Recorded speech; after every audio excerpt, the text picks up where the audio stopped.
আমাদের সব নওজোয়ান মাশাআল্লাহ। এই যুবক, তুমি আমার সন্তান, তুমি আমার ভাই, তুমি আমার বন্ধু। দুশ্মন তোমাদেরকে নিয়ে খেলতেছে, ফুটবল খেল, তামাশা খেল। দুশ্মন একটা চুলের কাটিং প্রথমে দেয়, এবার ছেলেরা আমাদের লাইন ধরে সেলুনে গিয়া ওই কাটিংয়ে চুল কাটে, তাকাইয়া থাকে কাফের বেঈমান নতুন কি ডিজাইন দিল। এর চাইতে পরাধীনতা, এর চাইতে বড় ব্যর্থতা আমাদের জীবনে আর কি হইতে পারে? এই যে এতগুলো ছেলে বাপ, তুমি কও আজ এত বছরে তুমি কতবার চুল কাটছ, একবারও কি মনে পড়লো না যে আমাদের প্রিয় নবী সাল্লাল্লাহু আলাইহি সাল্লাম তিনি কিভাবে চুল রাখতেন? তুমি কও না ভাই, এটা কত বড় ব্যর্থতা আমাদের। একবারও কি মনে পড়লো না যে আমাদের 4 খলিফা আবু বকর, ওমর, ওসমান, আলী, ওনারা কিভাবে চুল রাখতেন?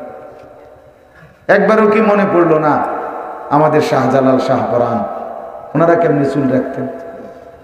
বলে ইনসাফের কথা বলে। তুমি এতদিন ধরে কতগুলো শার্ট বদলাইলা, কতবার প্যান্ট কিনলা, গেঞ্জি কিনলা, একবারও কি জিজ্ঞাসা করলা না কোনো আলেমের কাছে, হুজুর আমার নবী সাল্লাল্লাহু আলাইহি সাল্লাম কি পড়তেন, সাহাবায়ে কেরাম কি পড়তেন? এটা কি একবারও মনে আসলো না? অথচ কোথায় সেই ইউরোপের খেলোয়াড়, পাশ্চাত্যের খেলোয়াড়, আমরা তাকায় থাকে ছেলেরা, তাদের কোনো মডেল, ডিজাইন, জামা, প্যান্ট, গেঞ্জি, শার্ট, চুল, হাঁটা চলা, কথাবার্তা, এর মধ্যে তাদের থেকে ফ্যাশন, এটা এতটা প্রিয় হলো কেন? এটা আমাদের পরাজয়, এটা আমাদের ব্যর্থতা, এটা আমাদের উপরে সাংস্কৃতিক আগ্রাসন। আমরা হেরে গেছি এখানে, আমরা হেরে গেছি, আমরা ব্যর্থ হয়ে গেছি। আমরা আমাদের সন্তানদেরকে বুঝাইতে পারি নাই যে ইসলাম একটি স্বয়ং সম্পূর্ণ ধর্ম। এই কথা আমরা বলতে পারলাম না, যার কারণে চুল কাটতে কাফেরদের দিকে তাকাই থাকতে হয়, জামা পরতে হইলে কাফেরের কাছে তাকাইতে হয়, প্যান্ট পরতে হইলে বেঈমানের দিকে তাকাইতে, চেহারা সাজাইতে হইলে বেঈমানের দিকে তাকাইতে হয়। বেঈমান বলছে ক্লিন শেপ চেহারা, এটা সুন্দর, হ্যান্ডসাম, সেরকম খুব হ্যান্ডসাম, মানে উনি বলছে হ্যাঁ ঠিক আছে, আপনি যেহেতু কাফের, আপনি যেটা বলবেন এটাই তো কথা। না না, এটাই হ্যান্ডসাম, তো তারাই ছিল। আপনি যেহেতু ইহুদি, আপনি তো ভালো বুঝেন কোনটা হ্যান্ডসাম। এই হলো আমাদের ব্যর্থতা, এই হলো ব্যর্থতা। মুসলমানের সাথে 1450 বছরের ইতিহাসে, মুসলমানের ইতিহাস এটাই। এই গত 1450 বছরের ভিতরে আমাদের নবী সাল্লাল্লাহু আলাইহি সাল্লামের জামানা থেকে আজকের এই দিন পর্যন্ত এটাই ইতিহাস। সম্মুখ যুদ্ধে, মুখোমুখি লড়াইয়ে মুসলমানদের সাথে কোনো যুগে কোনো কাফের বেঈমান শেষ পর্যন্ত টিকে না, হেরে গেছে, হেরে গেছে।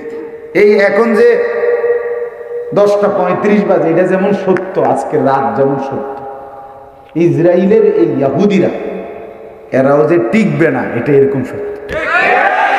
100 সত্য, 100 বার সত্য। এরা পারবে না শেষ পর্যন্ত। দখলদার মূল জমিওয়ালার জমি নিতারে 50 বছর হলো মামলা চলে, বোঝেন না কথা? 100 বছর মামলা হইলো, হেতের ঘরে নাতির ঘরের ফুল পরের জন তে হইলো জমি উদ্ধার করে।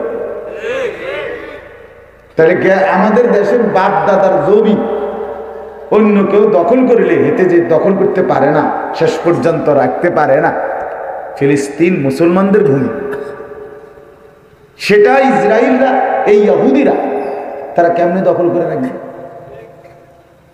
রক্ত ঝরবে, শহীদ হবে, আর মুমিনের রক্তের উপরে ইমানের গাছ উঠবে, কোনো সন্দেহ।